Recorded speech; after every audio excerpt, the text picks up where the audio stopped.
Ya, Tribuners, selamat malam. Jumpa lagi bersama saya, Firna Jeretno. Pada kesempatan kali ini, malam yang tentunya bagaimana ya?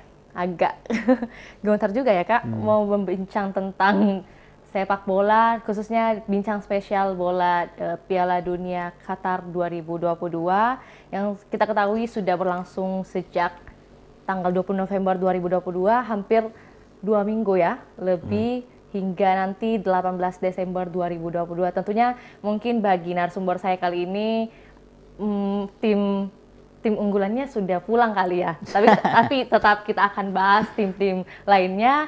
Pada kesempatan kali ini temanya kita pada hari ini ada prediksi Jepang versus Kroasia dan juga Brasil versus Korea Selatan. Tentunya bersama narasumber kita ada Kakak Hasim Arfa selaku penanggung jawab halaman olahraga Tribun Timur. Untuk itu langsung saja kita sapa dan juga berbincang bersama narasumber kita pada malam hari ini. Bagaimana Kak Hasim? Gimana kabarnya? Gimana kabar Kak? Mestinya Via yang tanya. Ya, Kak Hasim bagaimana kabarnya? baik-baik saja. Dan kita sementara menunggu calon lawan untuk di fase 16 besar ini ya. Ya. Yakni tadi sudah dijelaskan pertandingan Jepang melawan Kroasia Ya. yang 11 ya malam ini, kemudian subuh dini hari Jam 3 jam 3 ada Brasil dan melawan Korea Selatan. Dan menariknya ini ada dua tim wakil Asia ya, Jepang dan Korea Selatan yang sama-sama tampil impresif di babak penyisihan grup. Tapi mungkin sebelumnya Kak, Nah, ada kabar gembira ya, yang mau disampaikan? Ya, ada kabar gembira untuk fans PSM. Pecinta PSM. PSM ini baru-baru untuk saat ini sampai di menit 90 menang 2-0. 2-0 melawan Persikabo. Persikabo. Dengan hasil itu ya kita belum lihat pertandingan lain ya, Madura yang bermain bersamaan juga. Tapi ya minimal menjaga asa kemenangan dan asa untuk meraih juara Liga 1 untuk pertama kali. Khususnya bagi pecinta PSM ya Kak? Ya. Oke.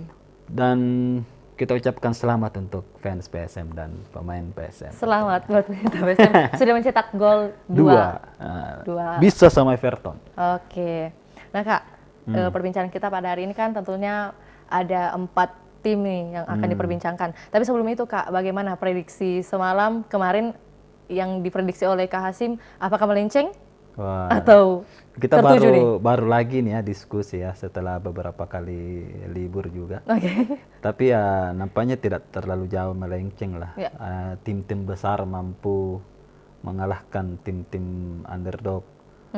Seperti kemarin Belanda dengan bermain santai sekali, hanya menunggu kesalahan dari pemain-pemain siapa kemarin lawannya Belanda, Australia, mereka mampu membawa kemenangan. Begitupun dengan Inggris, Prancis yang tadi malam mampu menang besar ya melawan Senegal dan apalagi bahasanya mereka terlalu kuat untuk tim-tim underdog ini. Nah, segaris dengan itu, apakah Kroasia sekaligus juga finalis untuk Piala Dunia 2018 kemarin ini mampu mengalahkan tim pantang menyerah Jepang? Ya. Kita tidak tahu karena berbeda kondisinya. Dan kalau kita lihat ya, Jepang untuk sampai di posisi ini mereka mampu memainkan permainan-permainan yang menarik. Meskipun kalau kita lihat dari position football, mereka cenderung pragmatis karena bertahan ya. Dari datanya itu hanya 20%-an lebih ketika melawan Jerman. Kemudian lebih parah lagi ketika melawan Spanyol di babak penyisihan. Mereka hanya 17%, tapi mampu membawa kemenangan 2-1. Dan kalau kita baca orang-orang yang atau pemain-pemain yang membawa kemenangan itu berasal dari bangku cadangan. Berarti bukan pemain utama? Ya, bukan pemain utama yang dimainkan sehingga menit pertama. Bahkan mereka seperti ini ya, ada Ritsu Doan. Ritsu Doan itu kan mencetak gol dari bangku cadangan, artinya dia baru masuk sebagai pemain pengganti. Nah, artinya apa? Ini yang patut diwaspadai. oleh pemain-pemain Kroasia nanti, Jepang mungkin akan memainkan taktik menunggu, kemudian ketika ada peluang emas baru mereka menyerang. Baru maju. Nah, seperti itu kalau saya melihat. Apalagi ya, nah di sisi lain Kroasia nampaknya akan mengambil inisiatif serangan di awal, karena seperti Kremcik, kemudian gelandang-gelandang serangnya itu Perisic ya, Perisic itu akan mengambil inisiatif serangan dimotori oleh Luka Modric, sang kapten, seperti itu. Berarti apakah Jepang ini patut ditakuti begitu ya Kak? Ya, pastilah, dan kita sudah baca juga komentar dari Zlatko ya, pelatihnya dari Kroasia. Mereka tidak akan menganggap enteng Jepang. Meskipun di awal sebelum Piala Dunia ada beberapa komentar dari Zlatko bahwa wah, ini nampaknya Jepang hanya akan sampai di babak grup karena berada di grup neraka. Jepang, kemudian Jerman dan Costa Rica. Tapi mereka mampu menjadi juara grup dengan 2 kemenangan. Nah, ini artinya apa? Artinya Jepang ini memainkan sebuah sepak bola impossible is nothing. Jadi tidak ada yang tidak mungkin dalam sebuah permainan sepak bola, dan itu ditunjukkan oleh Jepang dalam babak penyisihan grup, 2 kali kemenangan. Tapi menariknya ketika Jepang melawan Costa Rica justru dia kalah 0-1. Artinya Jepang, kalau kita lihat tipikalnya, ini lihat tipikal penghancur tim-tim besar. Nah, ketika dia melawan tim-tim yang anggaplah selevel atau mungkin di bawahnya, kan di Costa Rica mungkin di bawahnya Jepang, mereka tidak mampu membawa kemenangan, justru kalah 0-1. Artinya ya seperti itulah. Ya, jadi Jepang ini akan menjadi lawan yang sulit ketika melawan tim-tim besar seperti Kroasia ini. Kroasia ini kalau kita lihat ketika dia sudah memasuki fase grup, fase knockout atau babak gugur, mereka sangat tampil impresif, dan itu yang dia tunjukkan pada Piala Dunia 2018 lalu sampai menembus final. Seperti itu kalau saya. Berarti berdasarkan data yang sudah disebutkan oleh Kak Hasim, bagaimana nih Kak Hasim melihat kans dari masing-masing tim yang akan berlaga di malam nanti atau juga nanti hari ini? Ya, di malam ini pasti Jepang dan Kroasia akan memainkan pertarungan semangat pantang menyerah ya hingga menit-menit akhir. Tapi yang menarik, nampaknya Jepang pasti akan mengambil inisiatif untuk defense dulu. Jadi dia akan memainkan pertahanan atau taktik bertahan 5-4-1 di awal-awal pertandingan. Nah, setelah di babak kedua mereka baru akan mengubah permainan. Setelah nampaknya Jepang seperti saya lihat begini, mereka akan mempelajari dulu statistik atau taktik permainan yang diterapkan oleh lawannya di babak pertama. Menunggu, oh di mana kira-kira yang menjadi andalan, siapa-siapa pemain-pemain, bagaimana teknik menyerangnya. Mereka analisis di babak di fase jeda, kemudian mereka akan mengambil inisiatif menyerang di babak kedua. Jadi 3 dari 4 gol Jepang di fase grup ini dihasilkan dari babak kedua. Nah, itu yang menjadi PR untuk pemain-pemain Kroasia. Nah, Kroasia ini masuk ke ke fase gugur ini dengan hasil yang biasa-biasa aja. 1 kemenangan, 4-1 ketika melawan Kanada, kemudian imbang melawan Belgia kemarin dan Maroko. Ini nampaknya juga, padahal dari segi permainan Kroasia itu penyerang terbaik. Iya, banyak penyerangnya di situ, seperti tadi saya jelaskan, Kremcik, kemudian Perisic. Jadi nampaknya prediksi saya ini akan menjadi pertarungan yang sangat krusial ya, sengit ya. Bisa sampai ke bawah perpanjangan waktu. Ya. Tapi yang mesti diwaspadai adalah the last minute dari pemain Jepang.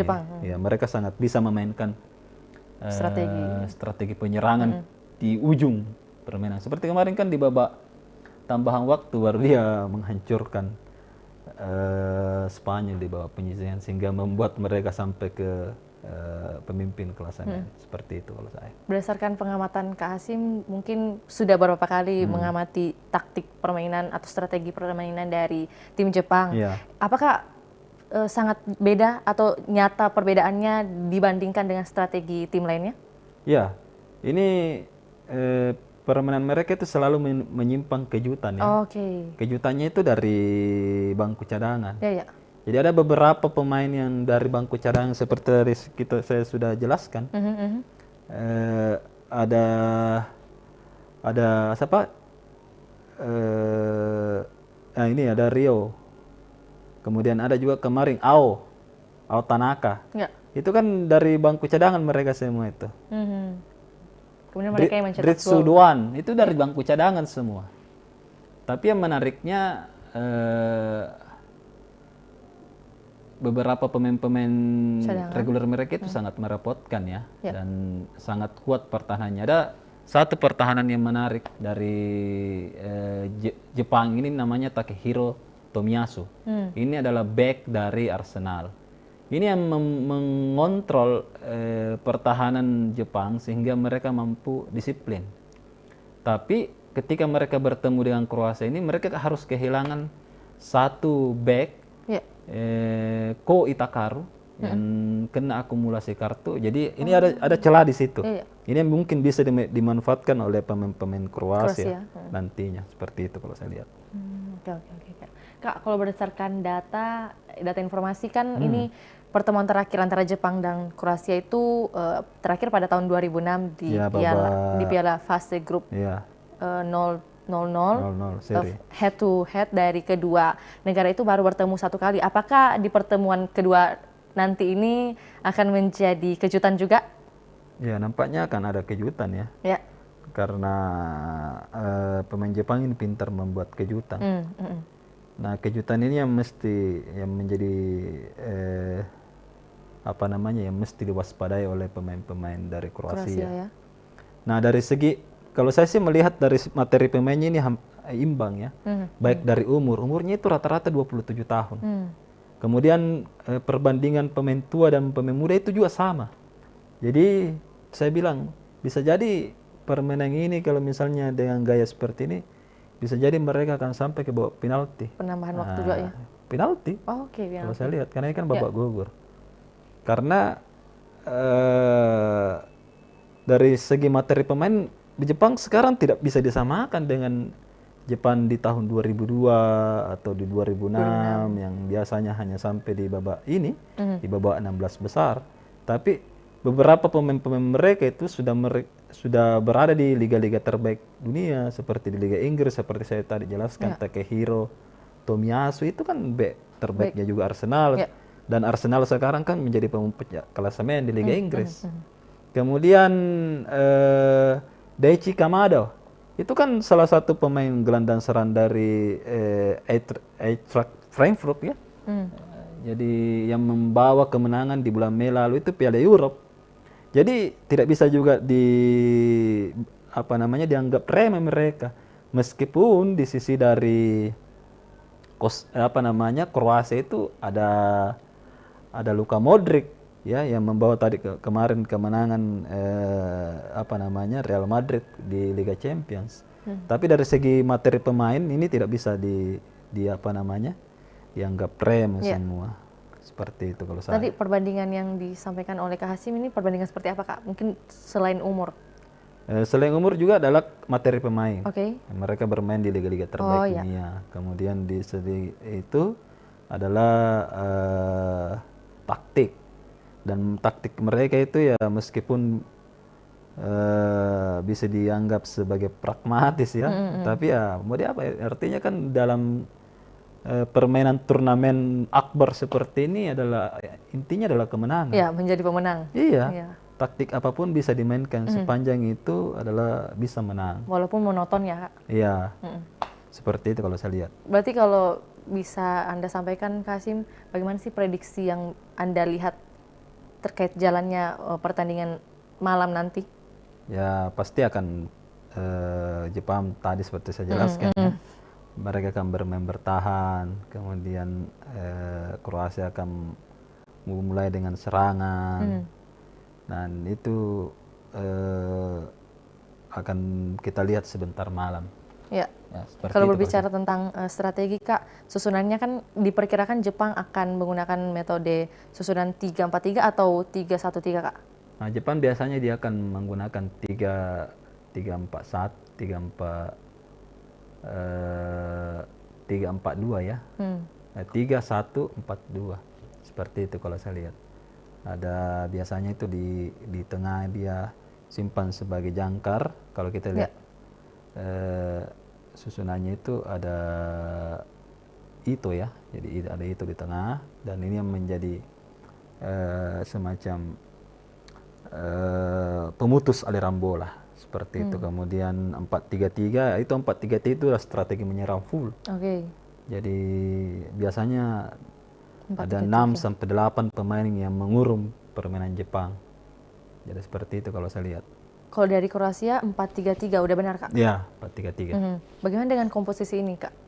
Apanya? Anda melihat antara Jepang dan Kroasia, apakah sudah tepat?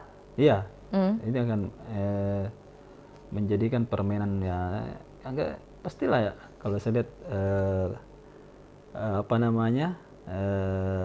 tapi biasanya di babak kedua akan ada perubahan-perubahan.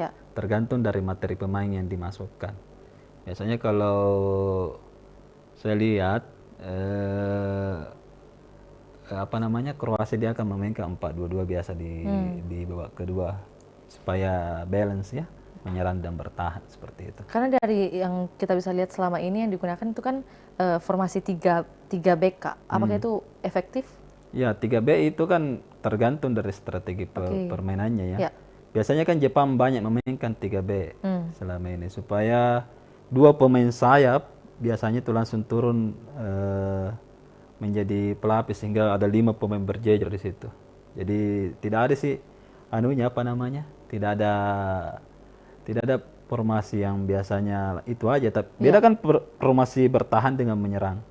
Seperti itu kalau saya lihat. Oke. Nah Kak, kalau dari pemaparan Kak Hasyim, tentunya ada juga tadi sudah disebutkan beberapa pemain mungkin yang menjadi keunggulan atau kebanggaan Kak Hasyim sendiri. Tapi kalau dari keempat tim yang akan berlaga nanti ini, siapa sih pemain andalan yang bisa disebutkan oleh Kak Hasyim? Kalau dari Jepang. Dari Jepang itu pasti tadi ya, ada satu pemain menariknya ini yang saya sangat tertarik, Ritsu Doan. Ini Ritsu Doan, kemudian ada Junya Ito. Ini salah satu pemain yang sangat menarik sampai saat ini ya. Jepang biasanya sangat menariknya karena dia memainkan biasanya bukan striker yang menjadi andalannya mereka.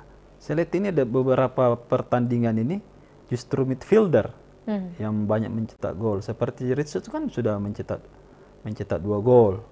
Kemudian ada juga Autanaka. Nah, ini Autanaka ini midfielder juga. Jadi biasanya bola-bola justru tembakan-tembakan dari lapis kedua dari Jepang ini yang bisa mencetak gol seperti itu. Beda kalau Kroasia. Kroasia itu kan Ivan yang banyak mencetak gol, ada 2 gol. Jadi menarik. Jadi strateginya biasanya kalau kita lihat ya lapis kedua Jepang ini bahaya dari tendangan-tendangan jarak jauhnya, umpan-umpan tariknya pasti akan menjadi kerepotan juga. Apalagi kalau sudah bertumpuk pemain-pemain dari Kroasia di tengah, kemudian ada pemain midfielder yang menembak dari luar kotak penalti, itu sangat berbahaya kalau saya lihat. Seperti itu. Seperti Andre Kramaric kan itu kan sudah mencetak 2 gol. Ini kan striker. Tapi dari sisi Jepang adalah midfielder. Nah, ini yang perlu diwaspadai dari kedua tim kalau saya lihat. Seperti itu. Kalau dari Korea Selatan sendiri Kak dan Brasil? Nah, jadi sebentar subuh Korea Selatan akan juga memainkan laga pamungkas di babak 16 besar ini. Jadi dari segi permainan nampaknya Korea Selatan sama ya dengan Jepang kalau kita lihat. Mereka ini tidak pernah mengambil inisiatif menyerang terlebih dahulu. Dan dari Jepang ini materi pemainnya ini juga menarik. Karena beberapa pemain-pemain inti dari Jepang itu berasal dari Eropa. Ya, dari Eropa. Kemudian ada yang menarik dari kemudian yang kedua, materi pemain Jepang ini pemain dari Korea Selatan ini full. Mereka full materi. Artinya tidak ada pemain yang cedera. Mereka akan turun dengan full tim. Siapapun pilihannya ada. Nah, berbeda dengan Brasil. Brasil ini kalau saya catat tadi ada 4 pemain yang cedera. Bahkan kabar terbaru Neymar belum ketahuan apakah bisa bermain atau tidak. Nah, saya bacakan ya supaya kita tidak salah ya. Ada 4 pemain yakni Gabriel Jesus, Alex Telles, Danilo sama Alessandro. Nah, ini semua rata-rata adalah back. Nah, ini menjadi menarik karena selama ini kalau kita lihat gaya permainannya Brasil sangat berbeda dari beberapa edisi Piala Dunia. Mereka saya lihat mengambil filosofi defense di awal.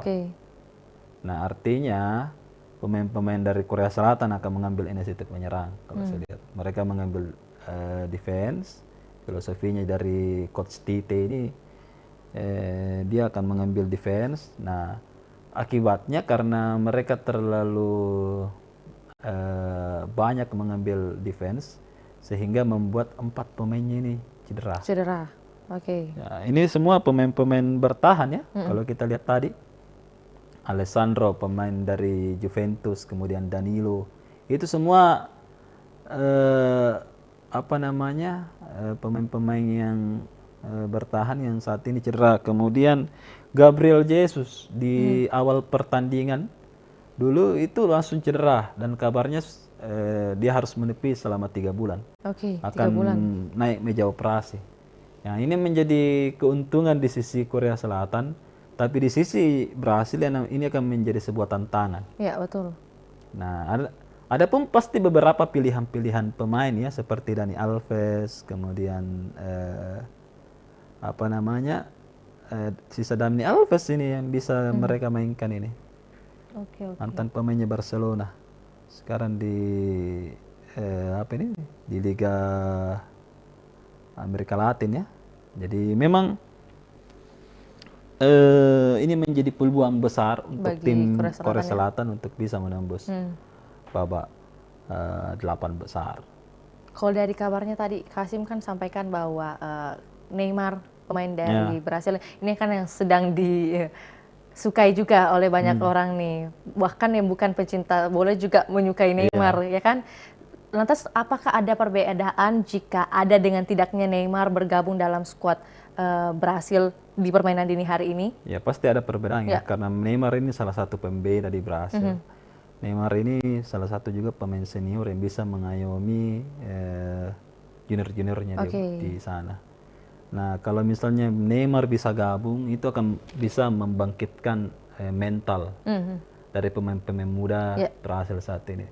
Brasil kan saat ini dihuni oleh beberapa pemain muda seperti Vinicius Junior, kemudian Richarlison. Itu kan pemain-pemain muda semua. Dan mereka butuh backup aliran bola dari Neymar. Nah, meskipun sampai saat ini Casemiro bisa bermain, bisa mengalirkan bola ya, tapi memang mereka butuh pemain senior seperti Neymar itu. Nah, ini akan menjadi pertarungan ya dari Brasil, apakah mereka mampu untuk menghadang pemain super cepatnya ini dari Korea Selatan. Kalau kita lihat Korea Selatan ini pertandingan terakhir mereka menumpas Portugal kan 2-1. Nah, ini yang perlu diwaspadai. Dan semangat pantang menyerah dari Korea Selatan juga ini yang dimotori oleh Song. Ini perlu diwaspadai oleh pemain-pemain Brasil. Seperti itu kalau saya lihat. Kak, dari permainan hari ini apakah performanya menurun? Siapa? Antara Brasil dan juga Korea. Nampaknya dari mereka permainan akan sebelumnya. memperlihatkan permainan menyerang ya. Oke. Iya, karena kalau kita lihat di pertandingan-pertandingan terakhir ini, Korea Selatan ini nampaknya mereka juga menjadi salah satu batu sandungan untuk pemain-pemain apa namanya timnas besar ya. Dan mental juaranya mereka itu sangat luar biasa kalau saya lihat. Nah, di dilihat dari strategi permainan yang akan dikeluarkan oleh Korea itu kan 4-2-3-1.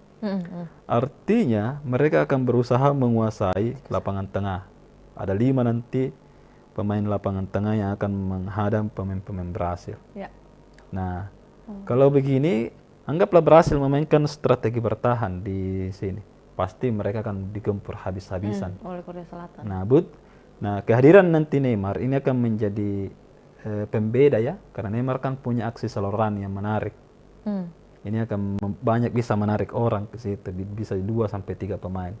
Nah, sehingga bisa dimanfaatkan oleh pemain-pemain lain untuk membobol gawang dari Korea Selatan. Berarti ini salah satu kekuatan yang dimiliki oleh Brasil, Kak? Iya, Seperti itu ya? kemampuan Brasil kan mempunyai pemain yang apa namanya, tingkat individual mereka itu kan tinggi, seperti Neymar, Rafinha, Vinicius. Itu kan ketika mereka bermain solo run, mereka punya kemampuan untuk melewati 2-3 pemain.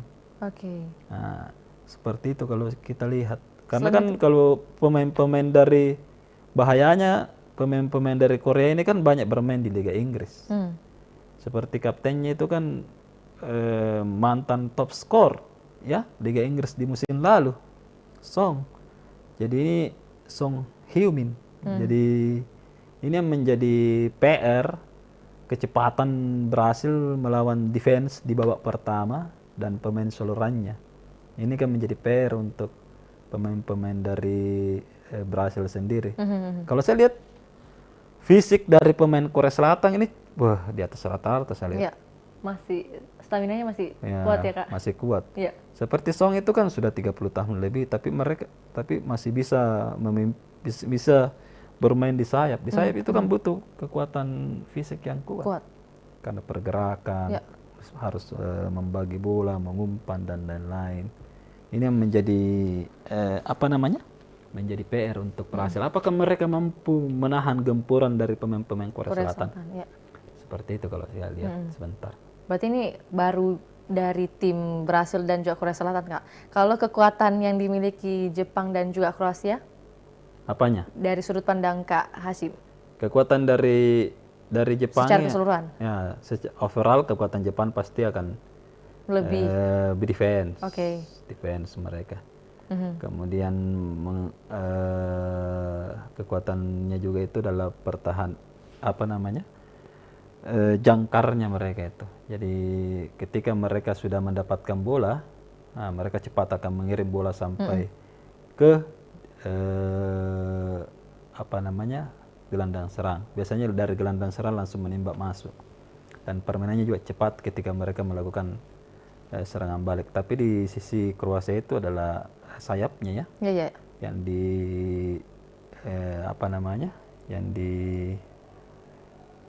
motori oleh Luka Modric dari sisi kiri. Ini yang menjadi pertandingan menarik juga nanti.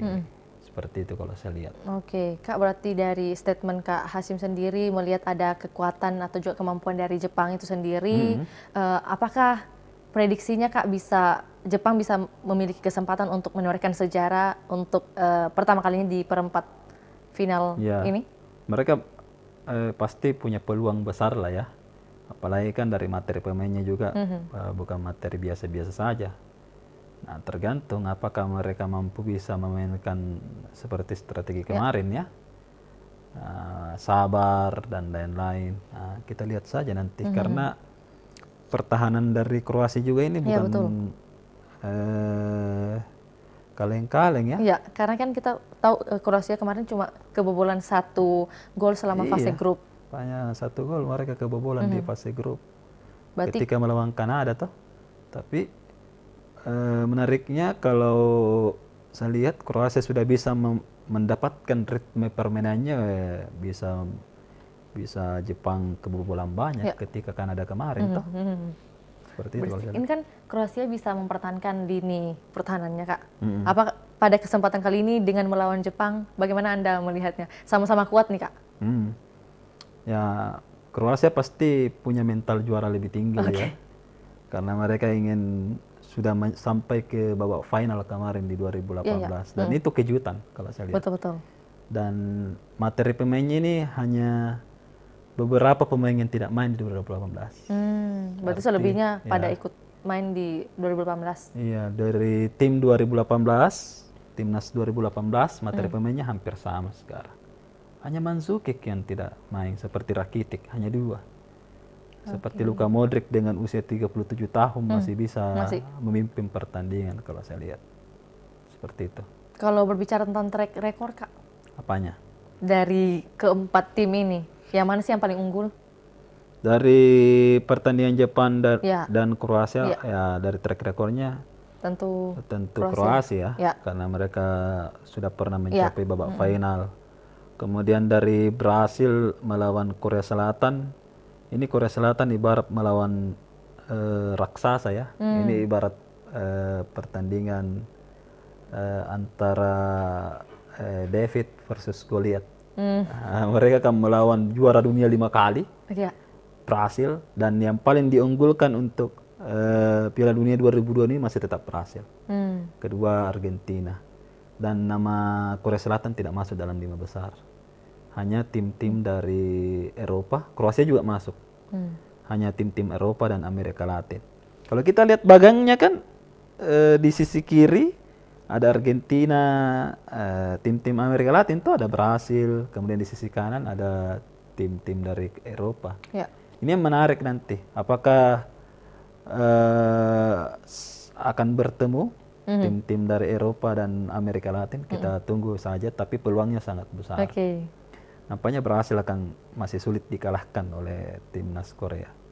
Masih sulit dikalahkan, Kak. Berarti kalau bisa dikatakan tim Asia antara Jepang dan Korea Selatan kali ini, chance-nya untuk melanjutkan ke babak selanjutnya ini berapa persen? Ya, chance-nya. Ya, masih di bawah lah dari mereka ya. Karena dia track record juga. Karena pertarungan di babak babak gugur ini selain materi pemain adalah pengalaman juga. Nah, kalau misalnya kan seperti Brasil kan dia sudah punya semacam semacam tradisi lah. Template begitu. Iya, sudah template. Mereka pasti punya tradisi sepak bola yang kuat. Nah, seperti itu. Begitupun dengan Kroasia. Dalam mulai dari 98 sampai sekarang mereka selalu pasti tembus masuk ke babak-babak knockout. Dan puncaknya adalah di 2018 mereka mampu bisa menembus final. Nah, artinya ini juga masalah mental. Nah, apakah dua timnas dari benua Asia ini bisa mengalahkan mereka? Nah, kita tunggu. Apakah mentalnya mereka kuat? Berada di tekanan melawan tim-tim besar seperti mereka ini. Tapi bukan hanya mental, Kak ya? Perlu juga mengetahui taktik apa yang harus dihindari, Kak, diwaspadai, Kak. Iya, pasti kan mereka pasti punya taktik yang hampir semua pasti timnas mempunyai taktik untuk melawan. Betul. Dan itu biasanya taktik akan bisa turun ketika mental yang naik. Jadi mental untuk juara ini yang mau memang juara, memang itu yang biasanya paling menentukan. Karena biasanya di 90 menit awal, di 90 menit itu biasanya taktik yang main. Tapi ketika sudah masuk ke babak tambahan waktu, itu biasanya harus mental karena kan sudah capek semua. Ketika capek, yang menentukan adalah mental. Nah, apalagi sudah masuk ke babak adu penalti, wah itu mental sekali. Itu bukan lagi taktik di situ. Mental itu kalau berarti yang perlu dipersiapkan kalau dari pandangan Kak Hasim sendiri mentalnya. Untuk tim Asia ini perlu memperkuat mental begitu. Jadi dua tim Asia ini butuh keajaiban. Kalau saya lihat melawan dua tim kuat ini seperti itu. Tapi kan sama-sama kuat sebenarnya, Kak. Tapi lawannya lebih kuat begitu. Itu saja nanti. Seperti kan pertandingan baru-baru ini, apa namanya? Pertandingan Prancis dan Inggris. Prancis mengalahkan Polandia 3-1. Itu kan itu kan artinya terlalu kuat ini Prancis melawan Polandia tuh. Ya. Padahal di Polandia di babak fase grup, wah, mereka mampu tampil bagus ya. Begitupun dengan Senegal, tapi ketika masuk ke babak ini, fase gugur, wah ini mental ini berpengaruh. Jadi sangat berpengaruh. iya, ya, jadi tim underdog ini sudah pupus semua harapannya di 4 pertandingan awal. Nah, Jepang, Korea Selatan, kemudian apalagi di bawah, Swiss, kemudian Maroko, itu butuh keajaiban untuk bisa melawan tim-tim besar seperti ini. Kalau saya lihat seperti itu. Kita nantikan saja ya Kak. Ya, kita kan hanya bisa memprediksi nih Kak, dari sudut pandang pecinta bola itu seperti apa. Kalau dari segi data-datanya semua sudah ada lengkap lah. Nah ini tergantung 11 pemain nanti nih, apakah mereka bisa mempunyai mental juara. Seperti itu. Kak, sebagai closing statement nih, untuk mengakhiri perbincangan kita pada hari ini, tentunya pada pengen tahu juga nih Kak, Tribuners pasti dan juga saya sendiri, kalau dari Kak Hasyim sendiri memprediksi berapa sih skor yang akan didapatkan? Mungkin di pertandingan pertama nih, pada malam hari ini kan ada Jepang dan Kroasia. Berapa Kak? Oh, saya tidak bisa prediksi terlalu bagaimana ya. Karena nampaknya jalannya pertandingan ini kalau kita lihat akan seru. Dan semangat pantang menyerahnya Jepang ini tidak bisa juga dipandang enteng. Tapi ini akan masuk ke babak-babak tambahan waktu nampaknya. Dan bisa berujung ke penalti. Tapi kalau Korea Selatan melawan Brasil, kalau misalnya Neymar bermain ya bisa berhasil yang unggul ya. Dan Neymar bisa tampil maksimal. Bisa menjadi pembeda lah. Nah, tapi kalau misalnya Neymar tidak bermain ini kan sangat sulit untuk berhasil melawan kecepatan pemain-pemain dari timnas Korea Selatan seperti itu. Karena kan kenapa muncul pertanyaan seperti ini Kak, prediksi skor, banyak yang ini memprediksikan bahwa Jepang yang akan menjadi pemenang nanti di jam 11 ini. Betul. Seperti itu. Banyak memang kalau kita baca netizen-netizen Jepang. Tapi kan yang komentar itu orang Asia. Pasti adalah semacam untuk memotivasi Kak gitu. Ada solidaritas Asia. Iya, betul sekali. Kita nantikan saja Kak permainan pada malam nanti dan juga dini hari. Ada 2 pertandingan yang akan kita saksikan, yaitu yang pertama Jepang melawan Kroasia dan juga yang kedua ada Korea Selatan melawan Brasil. Terima kasih saya sampaikan buat Kak Hasyim yang setia menemani Tribuners untuk berbincang mengenai bola. Tentunya kita akan berjumpa lagi pada sesi selanjutnya Kak. Mungkin besok atau juga lusa. Ya, bisa lah. Terima kasih banyak Kak, sukses selalu. Dan juga saya sampaikan terima kasih buat Tribuners yang masih setia menyaksikan program spesial kita yaitu Bincang Bola pada malam hari ini, edisi 5 Desember 2022. Tentu kita akan menanti siapa yang akan menjadi juara nih. Sampai jumpa, terima kasih.